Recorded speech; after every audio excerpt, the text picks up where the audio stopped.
What is going on, Notre Dame fans? I'm Mike Singer from blueandgold.com. Special podcast and video episode today talking about our Blue and Gold top 25 most important players list. We have finished that list, marching down from 25 to 1, and we are here to talk about it.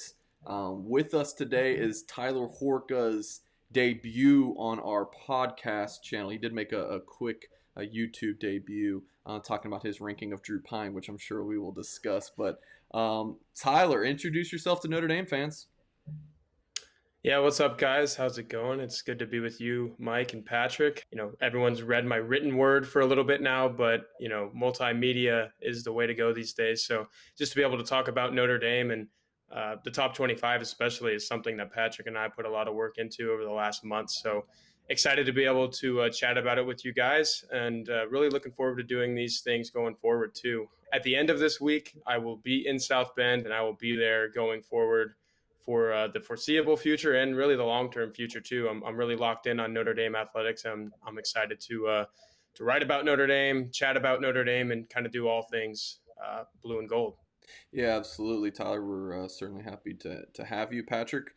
It seems like Tyler's gotten into the thick of his Notre Dame coverage right away after covering Mississippi State for a few years for the Ledger paper down there. What do you think about Tyler's personal top 25, Patrick? How did you compiled our poll for us? Yeah, we threw him right in the fire, right? I mean, this was what a weekend or something. We were having you do these, or had you put the poll together? But yeah, I mean, you did a good job, and we came up with good rankings. It was like a couple days, and you guys were like, all right, name your top 25 most important Notre Dame players. And I'm like, I know Mike had me researching, watching games, reading, doing everything for about a week and a half, 2 weeks before I got into it. But just being my first week on the job and you guys saying, all right, top 25 Notre Dame players, go. It was a little overwhelming, but I'm glad I wasn't too far off on some of them. Like we said, we've got some things to chat about. But no, yeah, that's how you do it. You got to throw a guy into the fire. Go big or go home. Absolutely. Yeah. So but this is the part where we just tear apart Tyler's rankings. Oh, that's what we didn't tell him before putting him on this podcast. Absolutely. Yeah, you guys were like, no, that was a good ranking, Tyler. You did fine, and now this is your chance to just eviscerate me.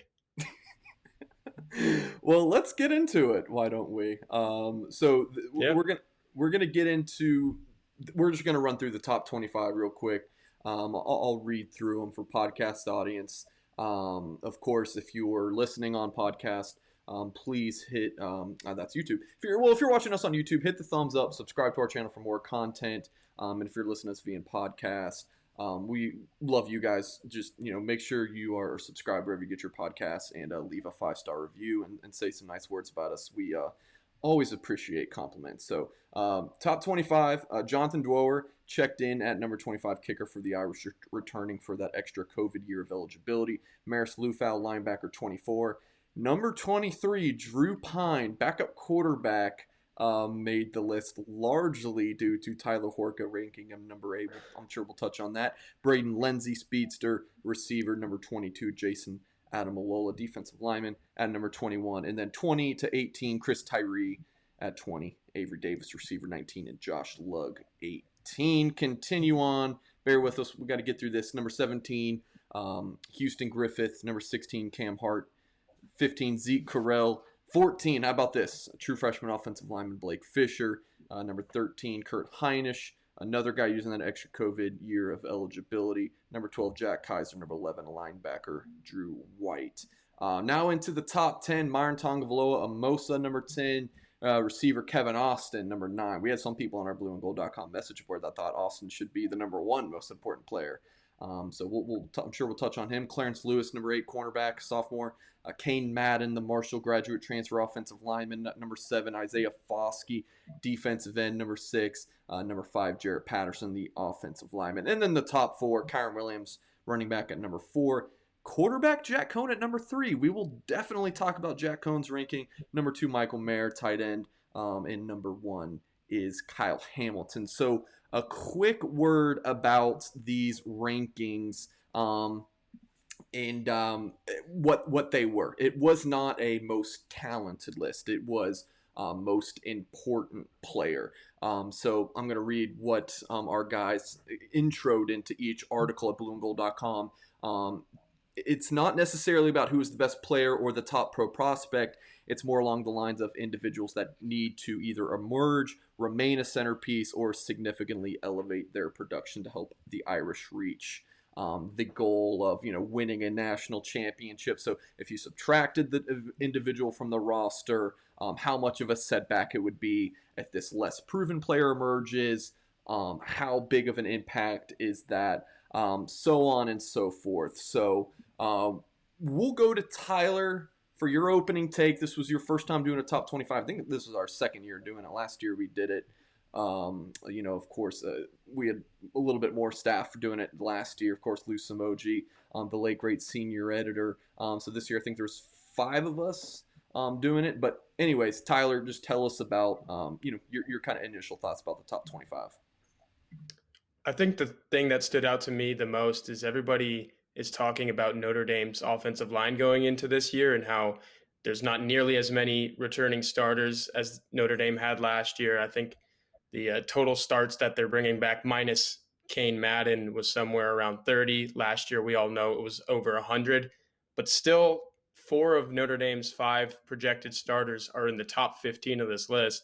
Josh Lugg is the lowest rated one in that group at number 18. So you've got your 5 projected starters on the offensive line all in the top 20 of this list. And I know 25, there's only 22 starters, offense, defense on a football team, but to have your 5 offensive linemen, 4 of them to be in the top 15, I thought that was pretty telling that, everyone thinks that even though these guys aren't experienced as last year's offensive line, they're still very important to this team. Yeah, I think it's, at least for me, I had a couple of them in the top 10.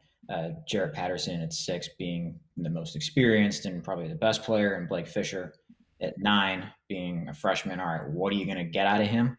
And also that, yeah, he might play tackle, and that's an important position.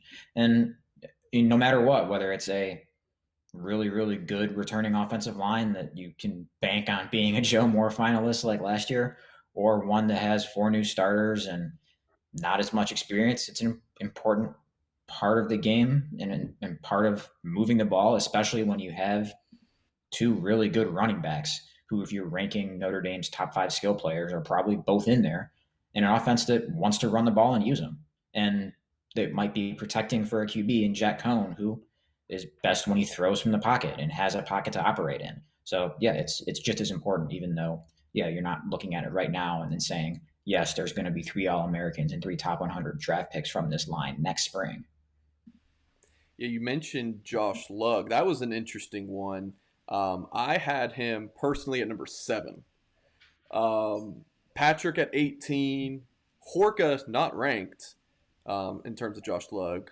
Burlage 16. Todd Burlage at his long time contributor for Blue and Gold. And then our magazine editor Steve Downey at 18. I think part of the reason that these offensive linemen were ranked so high, to Tyler's point, is because I had them high. I mean, I had Patterson at 5, Lugg at 7, Blake Fisher at 10. I had Kane Madden a little bit lower at 14 because I just wasn't 100% sure where things would be at with that interior offensive line with Patterson. Patterson's going to start, but where exactly Kane Madden is, what about Rocco Spindler, all these different moving parts. But to me, I just put such a high premium on that offensive line position to your point, Patrick, that Jack Coan is not going to be a super mobile guy. He's going to need a clean pocket. So I don't know. Does anyone want to chime in on, am I wrong on the offensive line? Like, I just think the offensive line is just so critical to this team that these guys, from the standpoint of if they don't succeed, then this offense is going to struggle. Yeah, that's a big part of it. I had Lugg 18th, and that's probably, it might have been a little low. At least I looked back on it and thought, at least from a positional value standpoint, I mean, he plays tackle. That's important. And he's got the second most returning starts of anybody when you take out Kane Madden. So, but again, it's still more of a guy who's been 6-man. We'll see exactly what he can bring, even though he was very good when he filled in 2019. Madden, I had 13th. Still, top 15 player, a guy who matches the returning starts total and was an All-American, but dropped a little bit just on the fact of never quite 100% sure what happens when a guy up transfers from Right. Conference USA to somewhere like Notre Dame. Sure. Yeah, and on the top of Lug, Mike, obviously you said that I didn't have him ranked. I think that's one of those guys where you do your poll and you flush it out and you think, yeah, I ranked everybody where I think they should be rated. This is a great poll, but then I don't want to call it oversight, but and you guys probably experienced this too. Sure. There were plenty of situations where I would go back and look at my list and be like, I probably should have rated that guy differently, or I should have rated this guy. Uh, I didn't rate this guy, and I should have rated this guy. There were so many situations like that. So I know you're kind of playing host to this thing, Mike. But do you guys have anybody that was in your list or maybe out of your list where you said, I didn't rate that guy where I probably should have? Patrick? Yeah, I think the two I look at are Lug, where I think it's very possible you look at the end of the season and think, all right, he was clearly a top 15 most important player. And again, the positional value point of him playing tackle, I think maybe a little more valued than where I had it. It's hard to say like, all right, who would I have bumped down? I felt good about a lot of the guys I had above him. But yeah, I think I can even now, and especially at the end of the year, I might look back on that one a little differently. And then Chris Tyree, I had him 22nd. I know Kyren Williams, he's there, he's not going anywhere, but Tyree brings a lot of explosive play potential, and that's what Notre Dame's trying to find and trying to seek. And I think we'll see him help them toward that goal. And even though he's number 2 on the depth chart, I think it might end up being a situation where it's like, yeah, that doesn't matter. He made them more explosive, and that's really what they're trying to do here. Mine is not someone I had too low potentially, because I think otherwise my list is perfect. Mine's damn good, but I think I might have Joe Wilkins a little bit too high. I'm on the Joe Wilkins bandwagon. We'll have an article out of blueandgold.com. We're doing these roundtable stories about some different Notre Dame football topics, with fall camp just around the corner. And one of them, I'll just have a little spoiler, was potential X factor / breakout player on the offensive side of the ball that's not a starter, someone who's just going to emerge. And for me, it was Joe Wilkins. I had him all the way at number 13. I talked about the offensive, and I don't think anyone else had him ranked, right, Patrick? Nope. So to me, offensive line is extremely important. Just for any football team, right? You have to have a strong offensive line. But when you look at Notre Dame specifically, that receiver group has got to be darn good. When you talk about what's separating Alabama and from Notre Dame, it's just how explosive, like the Crimson Tide, are at the receiver position. I think, the offensive linemen from last year, you look at them. Alabama's was probably better than Notre Dame, so it was really close. Was there a huge gap between Ian Book and Mac Jones? I honestly don't think so. I just think Mac Jones had such better weapons than Ian Book. So I think someone like Joe Wilkins, I had him high, one, because I love him as a football player, but two, because I just put such a premium on that position. Does anyone want to roast me for any Joe Wilkins takes here, or are we moving along? I won't roast you for Joe Williams. Yeah, you go ahead, Patrick. So he would have been 26th if we had it, with 13 points, all 13 of them from Mike. I think he's a good player. I think I won't be surprised at all if we see him in a complimentary role. And honestly, that's what I kind of expect. But what are we talking, like 20 catches or something like that? But so ultimately, where's the upside if we think Kevin Austin's going to be what everyone thinks he can still be, or if Braden Lenzy and Avery Davis are getting targets on the field side, or they work Lawrence Keeson. There's a lot of mouths to feed, so I think that just kind of limits the upside there from a guy who, at least if you're ideally mapping it out with Austin, Lenzy, and Davis, probably isn't a starter. Yeah, and that's the same point I was going to make is we have 3 wide receivers ranked on this list, right? With Kevin Austin, Avery Davis, and Braden Lenzy. And those are 3 guys who, kind of like Joe Wilkins, have so much to prove. So if those guys are going to be able to prove everything that they need to, and they get the touches that people want them to have, and the touches that Notre Dame needs them to have to be a successful offense this year, then where does Joe Wilkins fall into that? Patrick mentioned Lawrence Keys as well. Where does he fall into that? There's a lot of mouths that have to be fed, like he said, and not a lot of them have been fed in their careers so far. So, realistically, how many of those guys are going to have those breakout seasons that you think that they should have and that they need to have for Notre Dame? And if it is Joe Wilkins, though, then I think we all owe Mike, a slice of cake at the end of the season or something, because he's the only one that kind of pinpointed him as the guy that's, going to have that season that everyone needs out of these Notre Dame receivers. To me, Joe Wilkins is in the same boat as Kevin Austin and Lawrence Keys and Braden. To me, it's all the same. I think when you look at the Notre Dame pass catchers, the guys what you have are Avery Davis, who was number 19 on our list. And then it's two non-receivers, Kyren Williams, running back, and Michael Mayer, tight end, to me. And I believe that's your three leading receivers returning. And Joe Wilkins has like 8 catches to his name. He had 4 receptions for 44 yards in that Duke game to open the season. He looked like he was ready to be the guy and just lead the receiver unit, but that didn't happen the rest of the way. He had a touchdown reception against Georgia Tech, but really wasn't in much of the rotation the rest of the season. So we will see. Now, Patrick, when you look through the top 25 list, what's your biggest takeaway? What's really on your mind for it? So I'm going to take that as part of what's on our final ranking and what was in mine and what was different, and kind of combine those. And we all think Notre Dame's defense is going to be very good again. And if you're listing reasons why, you probably can't get past number 2 without saying the defensive line. And why it's good is because it's really deep, where they'll have probably 5 guys rotating in the nose tackle spots and be 2 deep legitimately at both of the end spots. And I think that should be a reason to include guys in the top 25 and not just drop them down because, oh yeah, this guy's behind him. They're all important because this unit's so important to the defense's success because it's really good. We saw it in the spring game. We've seen it last year with a lot of these guys that are back. And it's good because it's deep. So I don't want to punish guys because, they've got 8 other ones in their rotation. They're all important. I had 6 defensive linemen in the top 25. I had Riley Mills and Jordan Botelho actually 24th and 25th, even though they're not starting. But that it's a strength in numbers kind of situation that honestly, I remember talking to Lou about this last year when we did the offensive line, where I had a lot of the offensive line starters up there because we thought, all right, I don't know if you can just get past 15 guys without ranking the best players. And we think Notre Dame's offensive line is going to be a real reason why they're good. Lou, meanwhile, kind of bumped them all down because he thought, Josh Luck can step in for any of them, which is absolutely true.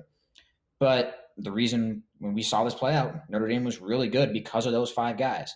That was a reason to go higher with them before. I think it's the same situation with a defensive line where, yes, Kurt Heinisch, if he's not there, Notre Dame, I'm sure, would be perfectly fine with Jacob Lacey and Howard Cross.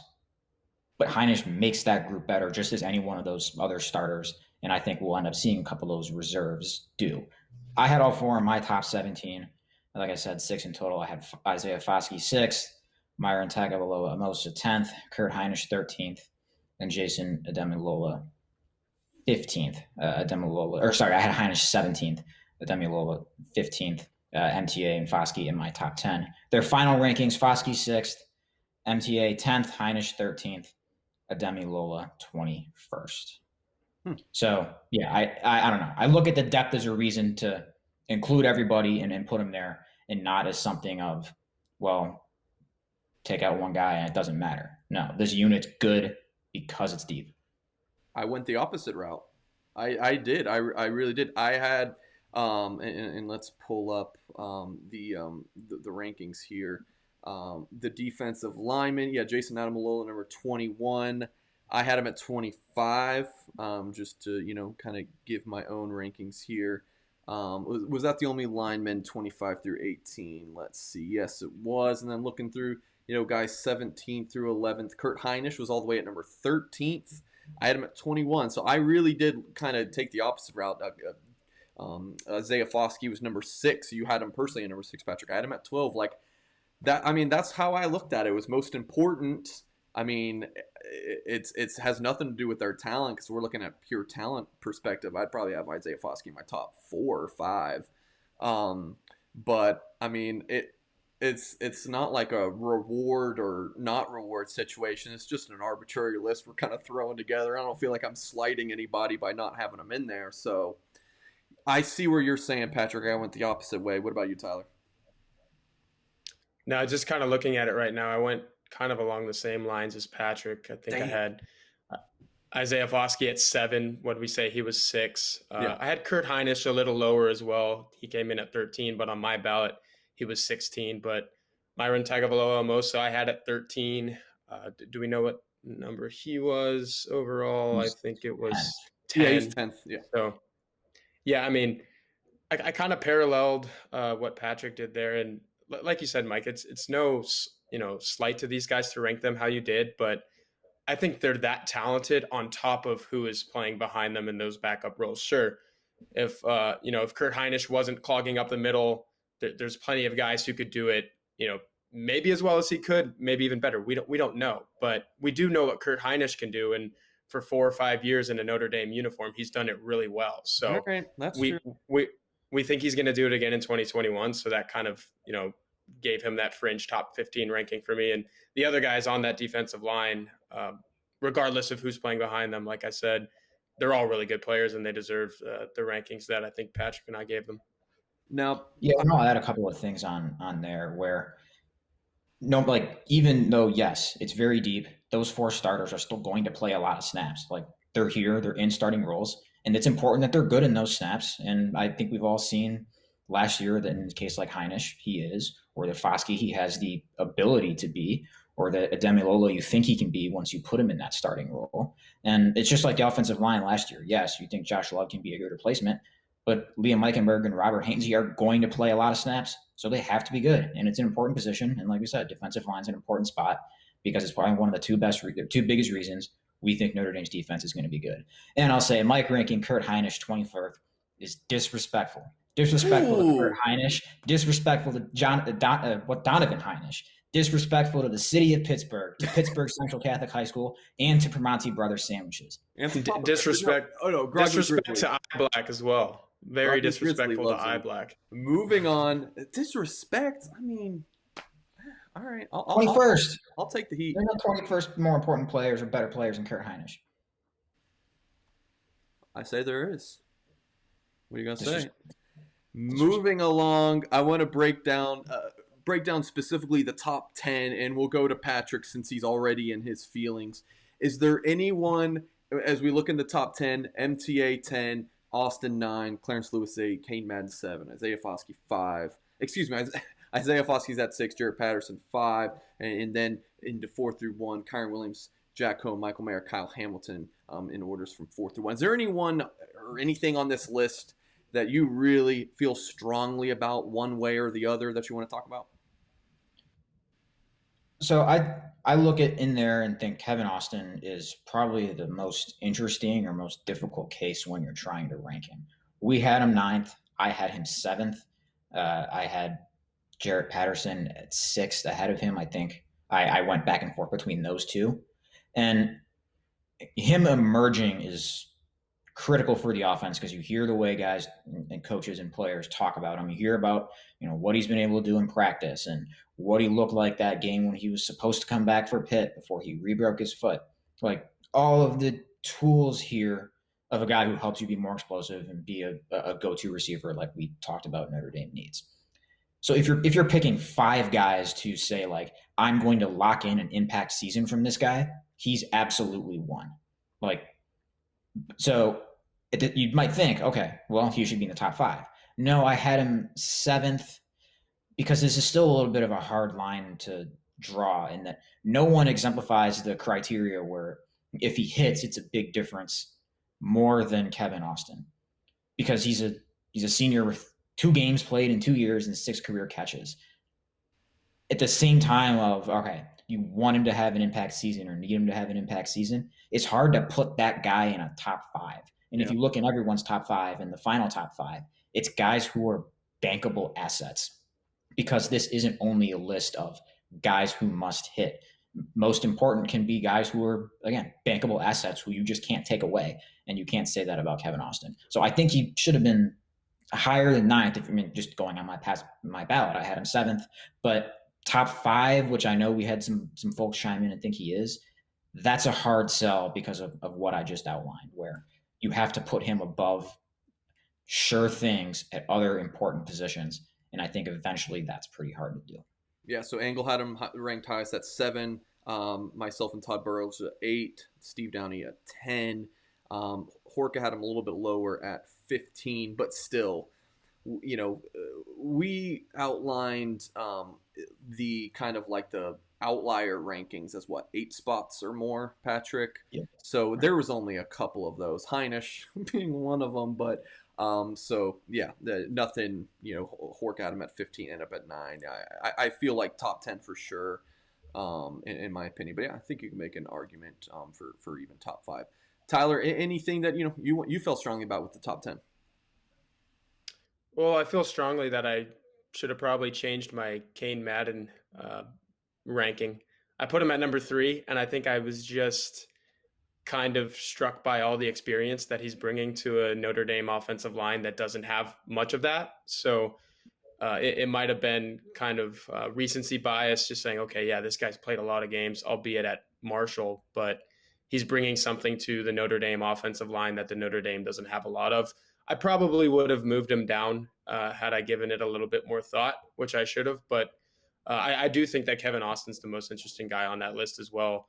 And me putting him at 15, I don't think I would really back away from doing that. I know that Patrick says that he's probably closer to 5 than he is 10, but me putting him at 15, people might say, well, why are you doing that?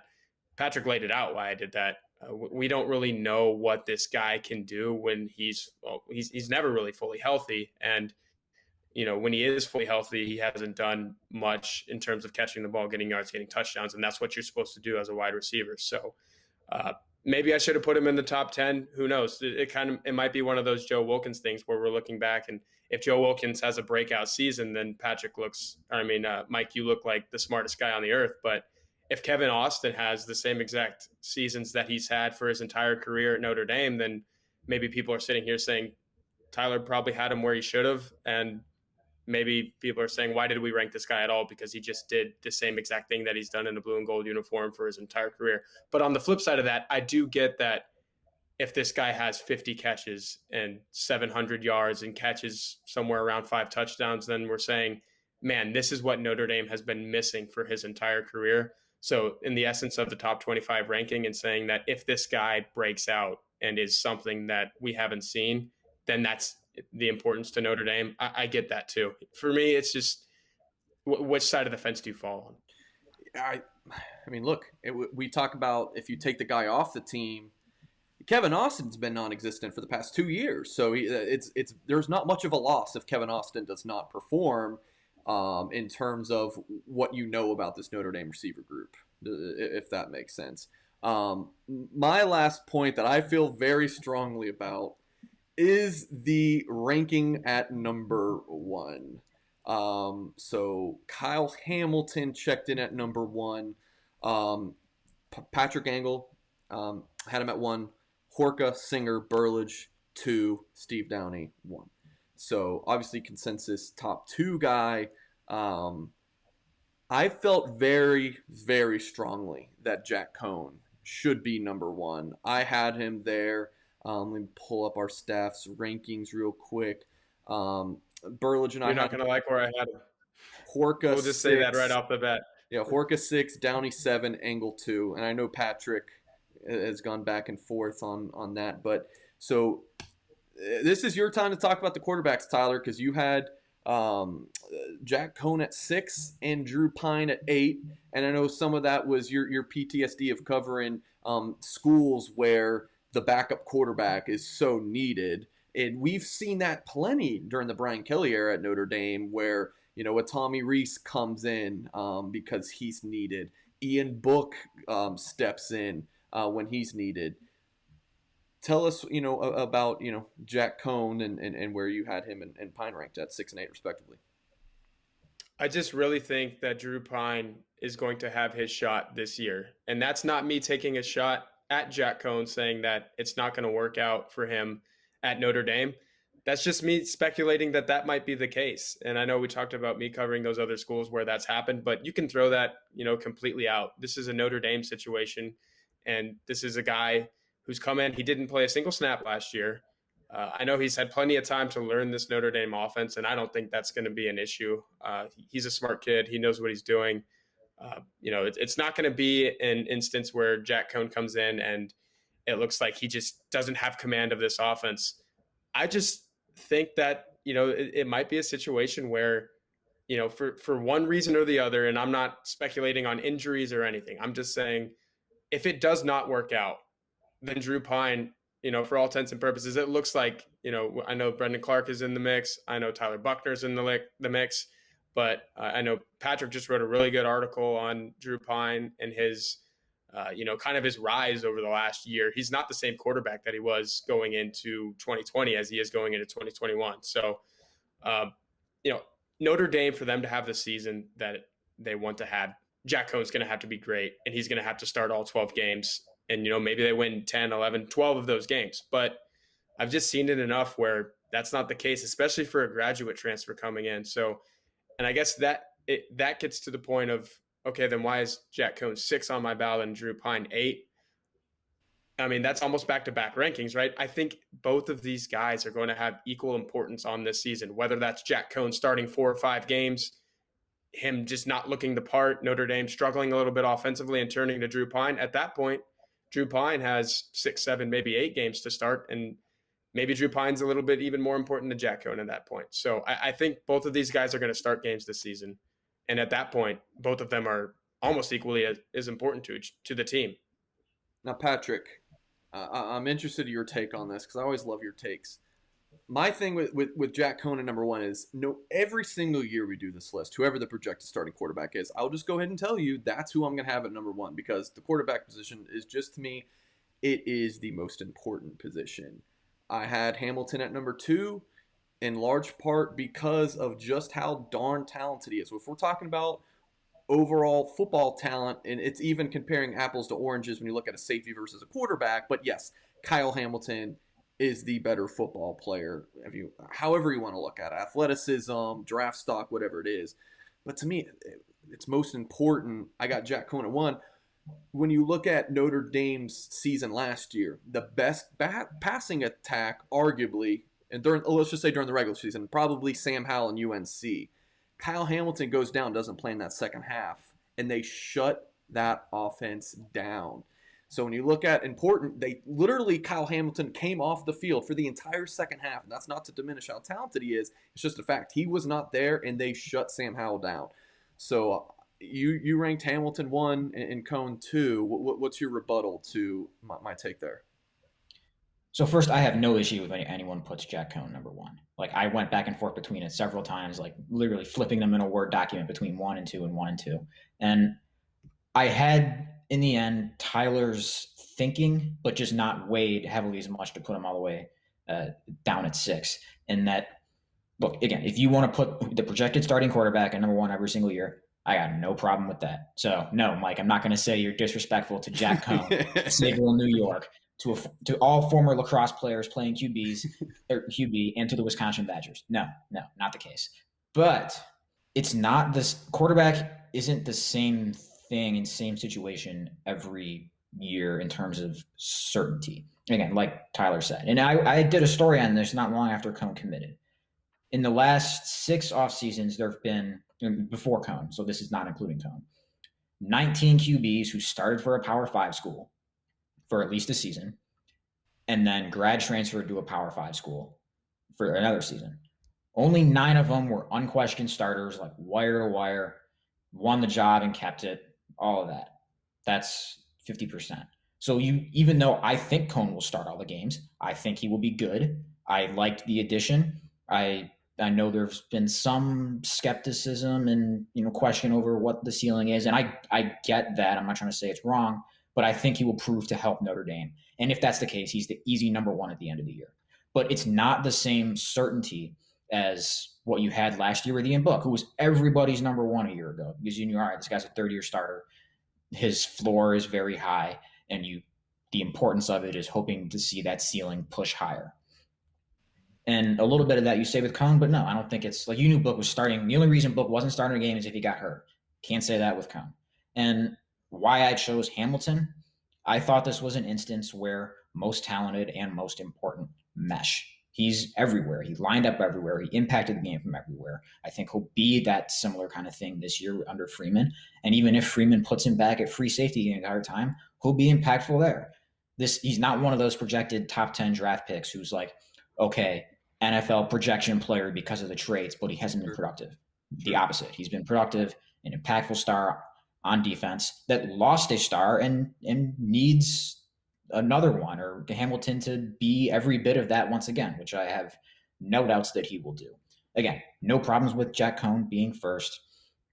I'm not going to beef. I had him second, so obviously that's as low as I think he should be, but yeah, not the same thing as Ian Book last year. And to your point on Hamilton and North Carolina, yes, it's true. Every season is a new thing unto itself. I don't want to draw back on a year ago where, yes, Hamilton would be 2 if Notre Dame had Ian Book back, but he doesn't. The certainty isn't the same thing. And a year ago is a year ago.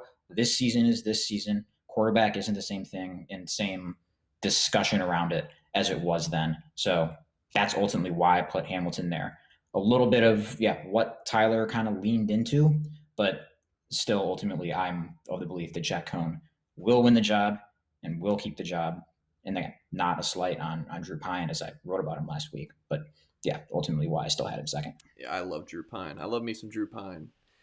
Different outlook than Tyler, but I didn't have him in my top 25, but I absolutely love Drew Pine. I think all three of us he's just such a kid you root for. Another reason I had Coan at number 1 is when you look at important, it could be like the other way, like where it's not a good way. So in terms of if Coan stinks, that's important to Notre Dame's season in a very negative way. That the Irish, if their starting quarterback is not great, and then if Pine does end up the starting quarterback because Coan's not very good, which I don't expect to happen, but it's college football, you never know. And Pine's not ready to step in, then the Jack Coan factor. I think that you can even make it into the argument that if he's not good, in Notre Dame's season is not a productive one because of that, then it extremely validates my number 1 choice for him. Well, you just made such a case that Notre Dame was just fine without Kyle Hamilton at the safety spot in the second half of the North Carolina game. So if Notre Dame was that good against North Carolina without him, why is he your surefire number 2? Looking at your list, can you make a case that Kyren Williams is more important? I put Kyren Williams at number 1 overall. Can you make a case that Kyren Williams is more important? Or even Michael Mayer, who you have at number 4, or is the drop off between? Let's not get crazy. Let's not get crazy. Hey man, this is the top 25 podcast, and I'm talking about your top 25. I'm talking about your top 3. Yeah, well, my top 5 personally: Jarrett Patterson 5, Mayer 4, Kyren 3, Hamilton 2, Coan 1. I mean, we're splitting hairs there. The Hamilton thing. I mean, it's not like if Hamilton were out against North Carolina, then Notre Dame would have lost the game and not have been good. I mean, it's just one example. For me, I look really heavily on if you take this guy out, what do you have? That's maybe I do it too much. I talked about earlier with the defensive lineman. If you take this guy out, it's still very strong behind him. So if you take Kyle Hamilton out, even though with my point about UNC, that game, the safety unit was still really good. You don't really know what you have in Houston Griffith. You don't. He's a serviceable player. Does he take a big jump? I think that from 2019 to 2020, he didn't take a big of a jump as people thought. Will he from 2020 to 2021? We'll see. DJ Brown, I think his ceiling is capped. We know what he's going to be, serviceable, strong player. Another factor here, guys, is what does the Marcus Freeman defense look like exactly? How does Hamilton fit in that? How does Freeman use him? Does he use him as a traditional free safety? Does he have him all over the field? Other factors as well. Patrick, you had something to add as well? Yeah, well, first on the last part, like, yes, I'm very curious to see how Freeman uses him, but I feel very confident in saying this. He is Kyle Hamilton. He Yeah. will show up. And I guess to go back to the North Carolina point for a moment, like, go back to when that happened. All right, you're putting Houston Griffith in for, like, 2020 Houston Griffith in for Kyle Hamilton. What was everybody thinking then? Like, oh no, like, this is the worst possible situation to have this. We've seen Houston Griffith kind of struggle this year and not be able to lock down that safety job that went to Sean Crawford. Yes, they got a great game out of him, but just if you went game by game how he played, that was kind of a coin flip if you'd get that or not. So it worked out well, but I don't know. Is that a thing you want to rely on? I think not. But you mentioned something earlier where I think almost kind of validates why I did this, or at least shows that I'm not insane for putting Coan number 2 here, or Tyler's not insane for putting Coan at number 6. Where if Coan stinks, like, I don't think he will. Again, that's why I had him second. But the fact that that's a what if, that's a conversation that's having. Were we talking about that with Ian Book last year? No. What was, like, we knew the floor. What was the floor? Honestly, probably not that far off from what he gave them a year ago. It was all about how high can he go. There wasn't a thing of if he stinks, if he's going to get benched. No. I don't think Coan will. I think he will be good. But the fact that that's a discussion that even, like, exists is why I put him down at number 2 and had to put someone else at number 1. That's fair. That's fair. Well, guys, this was fun. I think we should do this again sometime. We'll definitely do it again next year, but we will certainly have more podcasts and YouTube shows and all sorts of good stuff right here at blueandgold.com. Fall camp starts next week. Official date from Notre Dame has not been released yet, but you can be assured that all coverage of it will be locked down at blueandgold.com with video content, written articles on our website, the magazine Blue and Gold Illustrated. If you haven't picked up your copy of the 2021 Notre Dame football preview issue, we will leave the link in the description box of the video on YouTube, and you can go to blueandgold.com for that as well. Believe you can still pick it up for $12.95 and free shipping, so make sure you do that before it is too late. Appreciate you guys, and we'll catch you next time.